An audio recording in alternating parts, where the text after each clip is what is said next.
Despedidas em muitas ocasiões colaborei nos serviços de socorro aos recém-desencarnados, mormente nas preces memorativas, mas estava longe de calculas as lutas de um morto.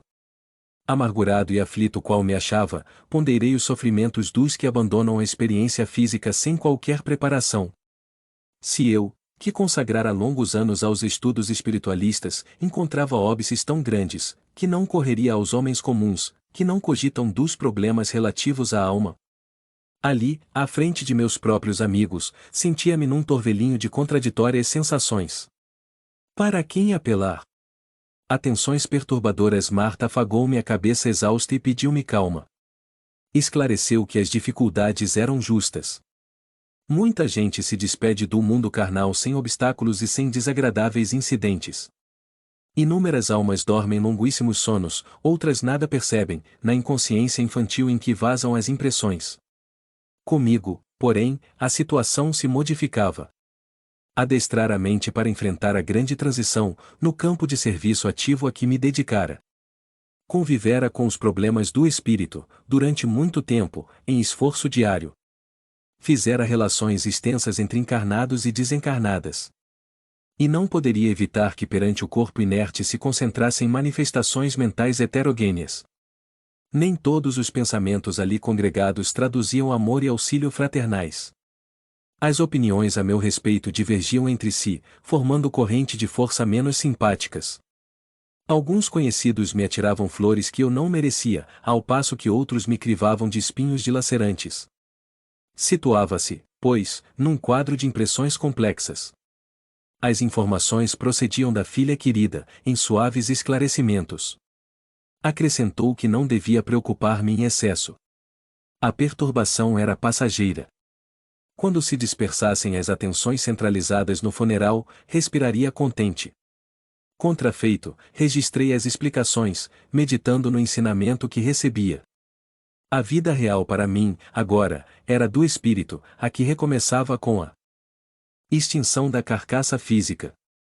Que desejo experimentei de materializar-me diante de todos, rogando a esmola da oração sincera. Como suspirei pela concessão de uma oportunidade de solicitar desculpas pelas minhas fraquezas.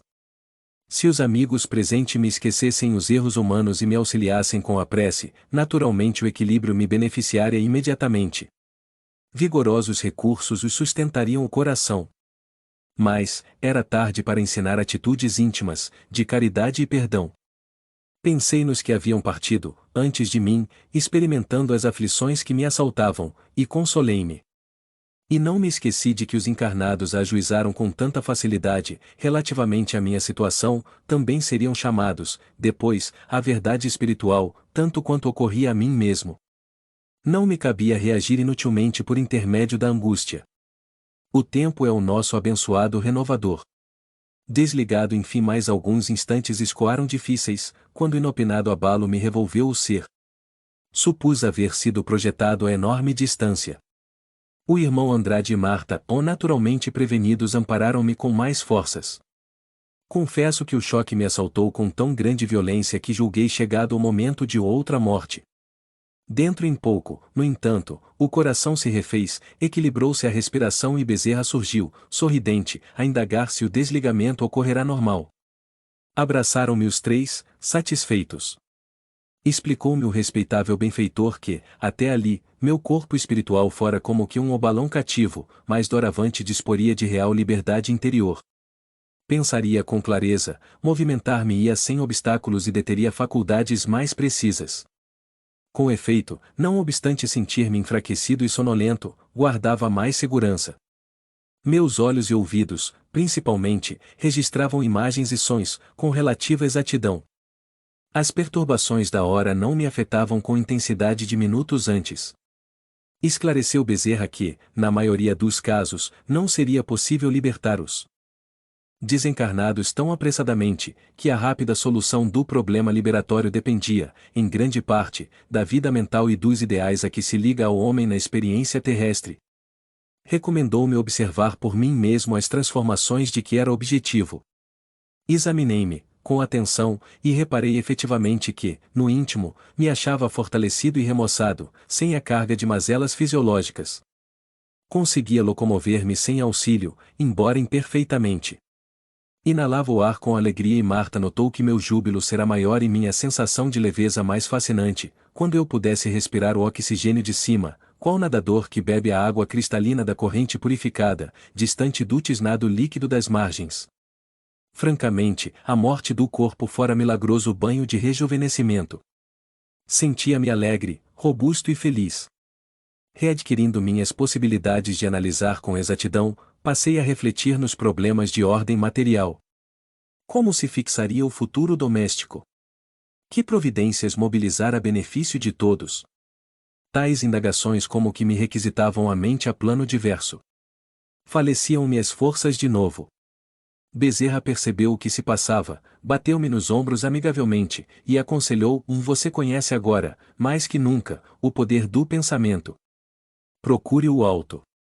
Compreendi a referência e modifiquei-me interiormente. Em dificuldades reajustado, notei que podia enfrentar os conflitos da hora, sem embaraços de vulto. O irmão Andrade acentuou que, livre dos últimos remanescentes do corpo carnal, eu conseguiria aproximar-me dos amigos, sem choques de maior importância, aconselhando, porém, a não me avizinhar em demasia das vísceras cadavéricas, em cuja contemplação, talvez fosse acometido por impressões desequilibrantes. As novidades sucediam-se umas às outras. Aquinhoado por visão mais segura, reparei estupefato, que desencarnados em grande número se apinhavam ao redor. Entidade menos simpática, quase rente a nós, dizia para outra que lhe era semelhante: do enterro é do velho Jacob, aquele mesmo, que nos doutrinou, há tempos. Não se recorda? Perfeitamente, e respondeu o interlocutor, gargalhando, daria tudo para ver-lhe a cara. Riram-se gostosamente. Memória funcionando sem empecilhos, registrando-lhes os apontamentos sarcásticos, localizei-os na lembrança. Eram perseguidores de uma jovem internada numa casa de nervos. Evoquei as particularidades da reunião em que me havia entendido com eles. Achava-me sumamente enfraquecido. Mesmo assim, gostaria de responder-lhe. Rememorei o interesse com que eu recebera a descrição da médium vidente, em relação a ambos, e confirmava, admirado, por mim mesmo, os informes com que fora presenteado. Sacrificaria muita coisa para interpelá-los, fazendo-lhes sentir o erro em que laboravam, e dispunha-me a interferir, quando o irmão Andrade me controlou, os impulsos, acrescentando: não faça isso. Provocaria contenda desagradável e inútil. Além do mais, eles não nos veem. Respiram noutra faixa vibratória. Realmente, procediam como se nos não vissem. Permaneciam junto de nós, sem perceber-nos, tanto quanto noutro tempo me movimentava, por minha vez, ao pé das entidades desencarnadas, sem notar-lhes a presença. Haverá tempo, e frisou o amigo, bondoso e calmo.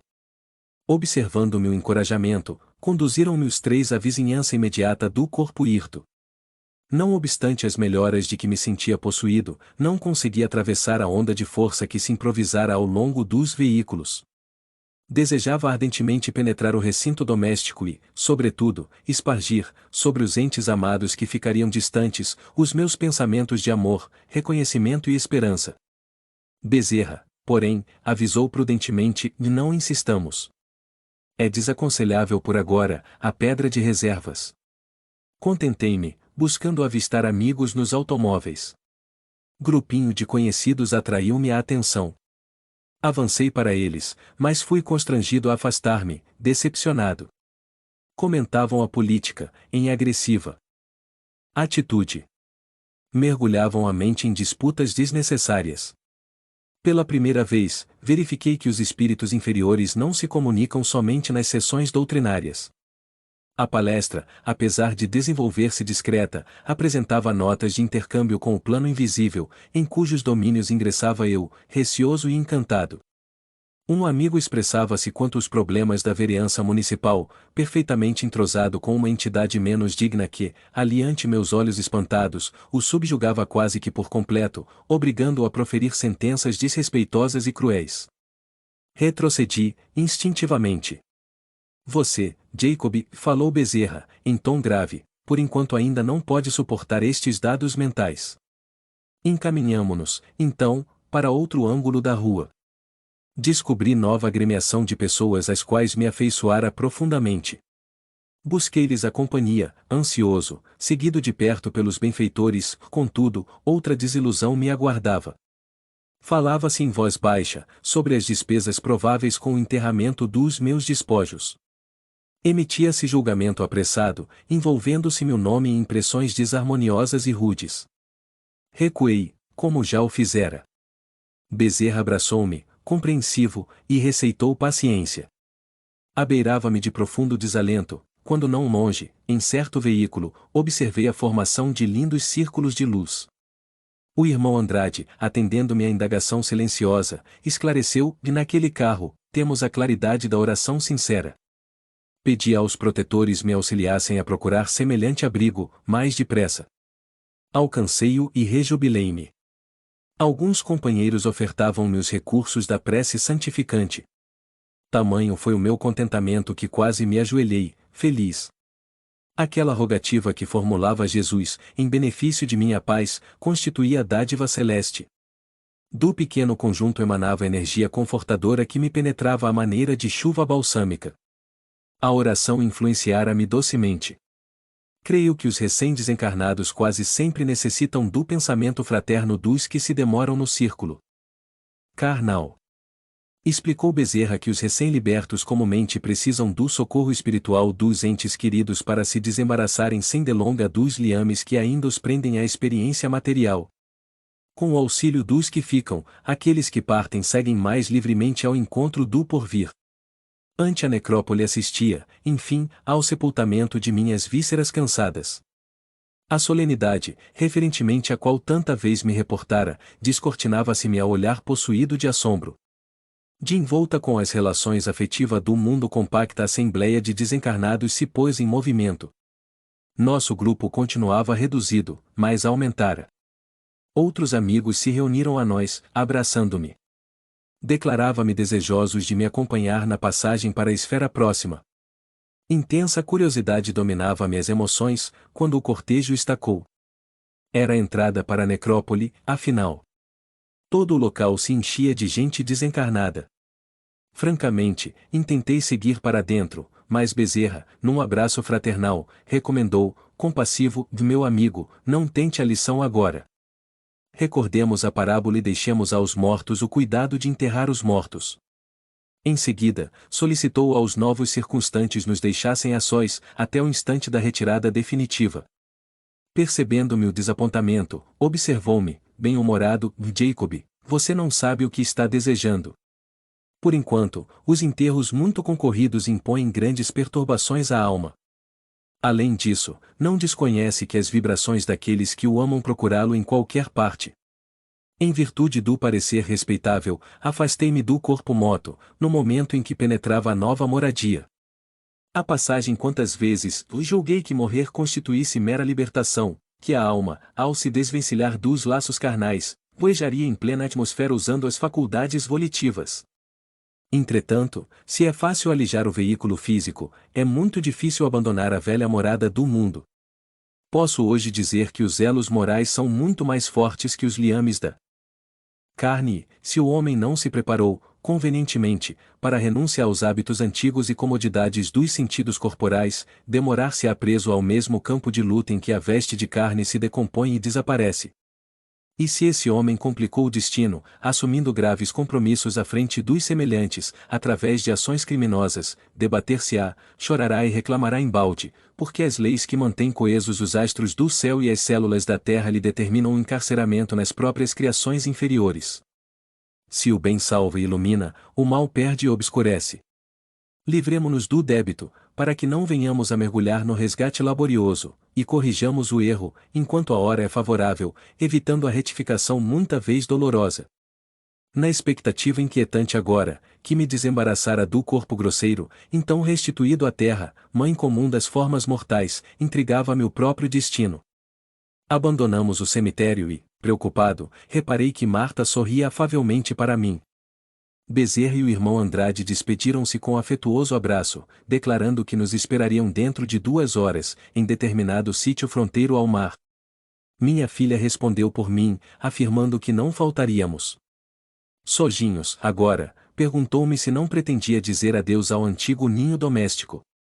Aqueci, contente. Com que ansiedade tornei ao ambiente familiar. Contemplei enternecido tudo o que fora amontoado pela ternura das filhas em derredor das minhas necessidades de velho e, de permeio com o pranto que me assomou abundante aos olhos, aí espalhei os meus pensamentos e votos de paz e reconhecimento. Visitei o núcleo de trabalho em que tantas vezes fora beneficiado pela graça divina, abracei espiritualmente alguns amigos e pus-me a caminho, na direção da praia. A que destino me conduzia? Desencarnado como me achava, por que motivo não me vinha à lembrança, de súbito, toda a trama da reminiscência do passado? Por que razão não me recordava da anterior libertação espiritual? Onde se localizaria a minha nova habitação? Na região europeia em que eu reencarnara ou na zona americana em que fora servido pelas benditas oportunidades do serviço e da experiência? Marta assinalou-me a inquietude e recomendou-me paciência. Teria os problemas solucionados, pouco a pouco. Em rápidos minutos, alcançamos a praia. Para onde me dirigiria? Entre companheiros em meia hora congregava-se ao nosso lado reduzida assembleia. Espíritos protetores traziam outras criaturas tão necessitadas de assistência quanto eu mesmo. Esclareceu-me Marta que outros desencarnados, carentes de amparo, se reuniam aí, esperando também a oportunidade de se ausentarem dos círculos terrenos. Admirado, notei-lhes o abatimento, o cansaço. Exceção de 2 dos 15 convalescentes da morte o que se aglomeravam junto de mim, sob o patrocínio de amigos abnegados, mostravam eles o olhar vitrificado e se movimentavam maquinalmente, orientados pelos benfeitores. Acredito que, por minha vez, não revelava aspecto exterior mais atraente, todavia, não perderá a faculdade de analisar a situação. Podia conversar à vontade e mesmo confortar um deles, dos de melhor posição psíquica, que simpatizou comigo à primeira vista. O irmão Andrade, novamente conosco, notificou-me, delicado, que nem todos os socorridos se haviam desencarnado na véspera. Alguns permaneciam liberados desde alguns dias, mas não se apresentavam condições de seguir adiante, senão naquela noite formosa e pacífica. Asseverou que não era fácil abandonar, sozinho, sem maior experiência da espiritualidade superior, o domicílio dos homens. Inumeráveis entidades inferiores cercam os recém-libertos, tentando realgemá-los às sensações do plano físico. Não seria justo expor amigos, bem-intencionados, a semelhantes ataques, e por isso, se formavam extensos cordões de vigilância. Disse-me que os pensamentos desordenados de milhões de pessoas encarnadas e desencarnadas do ambiente humano criam verdadeiros campos de imantação aos quais não se subtrai a alma facilmente. Acentuou que a nossa retirada, em perigosa circunstância qual aquela, em que a expedição conduzia alguns irmãos quase inconscientes, se realizaria, com mais êxito, sobre o campo ou sobre as águas. A atmosfera, ao redor desses elementos, é mais simples, mais natural. Tive a impressão de que Bezerra era o supervisor da viagem. Organizou os grupos, distribuiu instruções e estimulava-nos, vigoroso e otimista, um a um. Aproximou-se de mim e informou que a primeira jornada dos que se desenfaixam da carne exige providências que lhes garantem a tranquilidade, fazendo-me sentir que ainda nos demoraríamos um tanto, aguardando uma professora de bairro distante. Escoaram-se alguns minutos e respeitável senhora, ladeada por 2 benfeitores, acercou-se de nós. Reconheci-lhe a elevação pela invejável serenidade. Formosa alegria pairava-lhe ao semblante calmo. Saudou-nos a todos, simpática e feliz. De todos nós, os recém-desencarnados que ali nos reuníamos, era a única de cujo peito irradiava luz. Identifiquei-lhe a humildade cristã. A evidente superioridade que a distanciava de nós parecia afligi-la, tal a modéstia que lhe transparecia das atitudes. Bezerra cumprimentou-a, bondoso, e confesso que, reparando aquela mulher de maneiras simples e afáveis, emitindo luminosidade sublime, inopinado sentimento de inveja me assaltou o coração. Marta, todavia, lançou-me olhar de branda reprimenda. Aquietei-me, de pronto, ponderando os sacrifícios a que fora por certo conduzida a bem-aventurada criatura, que me impressionava tão fortemente, para conquistar o precioso atributo. Dono de enorme cabedal de informações sobre os maléficos efeitos da emissão mental menos digna, ou busquei a recuperação própria, reconciliando-me, apressado, comigo mesmo, em face da venerada educadora cuja superioridade quase me feriu. Rearticulei as ideias do bem, dando-lhe curso intenso na atividade interior. Minha filha sorriu, aprovando-me em silêncio.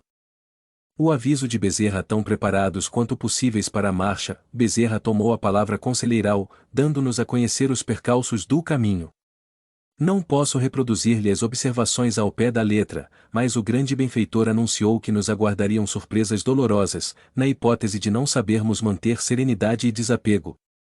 À exceção da irmã que a nós se reunirá por último, não detínhamos o poder da irradiação luminosa, condição de garantia ao êxito da defensiva contra qualquer assédio das trevas. Estávamos quase todos, os recém-libertos do corpo, desprevenidos quanto a semelhante recurso e distraídos da preparação interior, não obstante a amplitude de nossa confiança em Deus. Poderíamos, assim, cair em sintonia com as forças da ignorância, inimigas do bem. Conservávamo-nos sob a custódia de elevados benfeitores que se interessavam por nós e por nossos destinos, todavia, se manifestáramos certo esforço no serviço da crença religiosa, fôramos mais apaixonados pela ideia elevada que propriamente realizadores dela no mundo. Achávamo-nos agora num campo diferente de matéria, onde só os conquistadores de si mesmos, no supremo bem ao próximo, guardavam posição de realce e domínio. Enquanto no plano carnal, poderíamos gastar a sagrada força da vida, lisonjeando os prazeres da plenitude física, esquecidos de exercitar as energias internas. Aqui, porém, éramos obrigados a reajustar apressadamente o cabedal de nossos recursos íntimos, centralizando-os na sublimação da vida, em face do porvir, se não quiséssemos dilatar a permanência nos círculos inferiores, acentuando qualidades menos dignas. A jornada, pois, representava a primeira experiência importante para nós, reclamando a nossa determinação de prosseguir para o alto, com o máximo desprendimento da velha estrada de lutas que abandonávamos. De outro modo, provavelmente seríamos colhidos por emoções negativas, inclinado-nos para o retorno. A advertência de Bezerra calou fundamente em todos nós que o ouvíamos, guardando noção daquela hora grave. Reparando que era grande o número dos que ali se mantinham como que narcotizados, indaguei de Marta, em tom discreto, como se comportariam eles ante o severo aviso, informando-me a filha de que diversos dos irmãos em o traumatismo psíquico o despertariam em breves instantes, tanto quanto lhes fosse possível, e que, no fundo, cada qual registrava a advertência a seu modo, segundo lhes permitia a capacidade de entendimento, ainda mesmo considerando a posição de semi-inconsciência em que se achavam. Pretendia formular ligeiro inquérito, com respeito à irradiação luminosa a que Bezerra se referira, mas Marta me pediu, bondosa, deixasse as perguntas para depois. A partida em breves minutos, encontrávamo-nos prontos.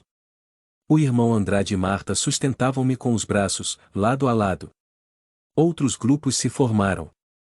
Os recém-desencarnados, qual me ocorria, mostravam-se amparados, um a um, por amigos espirituais, acreditando eu que estes constituíam 2/3 de nossa expedição. A capacidade de volitar está intimamente associada à força mental, porque, após, sentida a oração do supervisor, começamos a flutuar, acima do solo, guardando comigo a nítida impressão de que o vigoroso pensamento de Bezerra nos comandava. O poder da individualidade evoluída e aperfeiçoada nos cometimentos espirituais deve assemelhar-se, de alguma sorte, ao do dínamo gerador, em eletricidade, porque assinalava em mim, de modo inequívoco, o impulso determinante do orientador que ia à frente. Não seguíamos em cordão contínuo, mas em grupos de 2, 3 e 4, unidos uns aos outros. Apesar do abatimento, não quis perder o novo espetáculo. Em breves minutos, tínhamos as águas sob os pés, elevando-nos vagarosamente, à maneira de peixes humanos no mar aéreo. Observação estranha. Julguei que pudesse continuar vendo edifícios e arvoredo, rios e oceano, embora o véu noturno, como se contemplasse o solo planetário da janela de um avião comum. Todavia, a sombra embaixo se fazia assustadoramente mais espessa. Indaguei do irmão Andrade sobre a origem do fenômeno, afirmando-me ele que a esfera carnal permanece cercada por vasta condensação das energias inferiores diariamente libertadas, pela maioria das inteligências encarnadas, assim como a aranha vive enredada na própria teia, e que de mais alto, com a visão de que já dispunha, poderia ver o material escuro a rodear a moradia dos homens. Quando perguntei se aconteceria o mesmo, caso partíssemos durante o dia, informou, não. qual acontece entre os homens, animais e árvores, há também um movimento de respiração para o mundo. Durante o dia, o hemisfério iluminado absorve as energias positivas e fecundantes do Sol que bombardeia pacificamente as criações da natureza e do homem, afeiçoando-as ao abençoado trabalho evolutivo, mas, à noite, o hemisfério sombrio, magnetizado pelo influxo absorvente da Lua, espelha as vibrações psíquicas retidas no trabalho diurno, envolvendo principalmente os círculos de manifestação da atividade humana. O quadro de emissão dessa substância é, portanto, diferente sobre a cidade, sobre o campo ou sobre o mar. Nos polos do planeta permanece o gelo simbolizando a negação desse movimento. Mais tarde observará você que as mesmas leis que controlam o luxo e o refluxo do oceano influenciam igualmente o psiquismo das criaturas. Recordei as páginas de André Luiz, narrando a vida além túmulo, e tentei alongar a curiosidade sadia que chegava a vencer minhas impressões de abatimento, mas o delicado amigo aconselhou-me silêncio e oração, à face da expectativa inquietante naquela hora difícil de nosso retorno à vida espiritual. Este audiolivro representa uma contribuição para aquelas pessoas que necessitam, como é o caso dos deficientes visuais, os deficientes auditivos, pessoas acamadas que se encontram em hospitais e clínicas, e como forma de acesso e divulgação da doutrina espírita, para que todos lembrem-se de valorizar e reconhecer o trabalho do autor adquirindo suas obras. Por favor, não esqueça de deixar o seu like, inscreva em nosso canal e compartilhe, para que possamos melhorar e seguir publicando. A caridade é o caminho para a evolução. Muito obrigada, que a paz do nosso Mestre Jesus esteja com todos vocês e seus familiares.